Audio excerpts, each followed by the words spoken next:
Здравствуйте, уважаемые читатели! В рамках обзора книжной выставки «Китаб Жене Каламгер» я хочу представить вашему вниманию первый выпуск литературно-художественного и общественно-политического журнала «Алтын Гасыр. Золотой век». Это издание было осуществлено в 2001 году Костанайским областным филиалом Союза писателей и приурочено к празднованию десятилетия независимости Республики Казахстан и к первой годовщине образования областного филиала Союза писателей Республики Казахстан. Это своеобразный смотр творческих сил области. Земля Костанайская всегда была богата талантами. Не оскудела она ими и по сей день. Постоянно подрастают новые литературные дарования. Для того, чтобы поддержать их, открыть им широкую дорогу к читателю, и было задумано данное издание.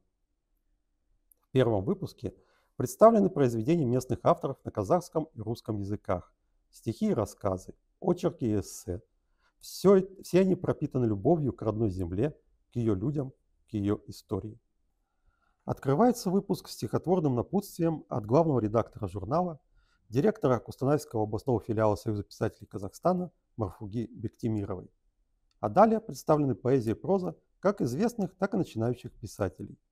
Обращают на себя внимание стихотворение Василия Амельяновича Шалабаева, который одинаково талантливо писал как на казахском, так и на русском языках. А вот Абдрахман Сергалевич Досов подвязался успешно на ниве художественного перевода. Тоскует речь по искреннему слову, там за пределом зреет словокос, овеянный порывом ветра злого и осененный всплеском вешних гроз. В унисон этому стихотворению Абдрахмана Сергалиевича звучат и строки Владимира Леонидовича Растегина, организатора и руководителя литературного объединения «Ковчег», а также молодежной творческой студии «Крылья». Был первый не смел, смех в чащобе непуганных птах. Он то затихал, то юлился над кронами снова. Я словно снопы нес по полю судьбу на руках, на праздник любви, изъявления мира дневного. Ковчеговцы представлены в журнале также поэзией Евгения Демидовича, Светланы Маньшиной, Анны Горгас.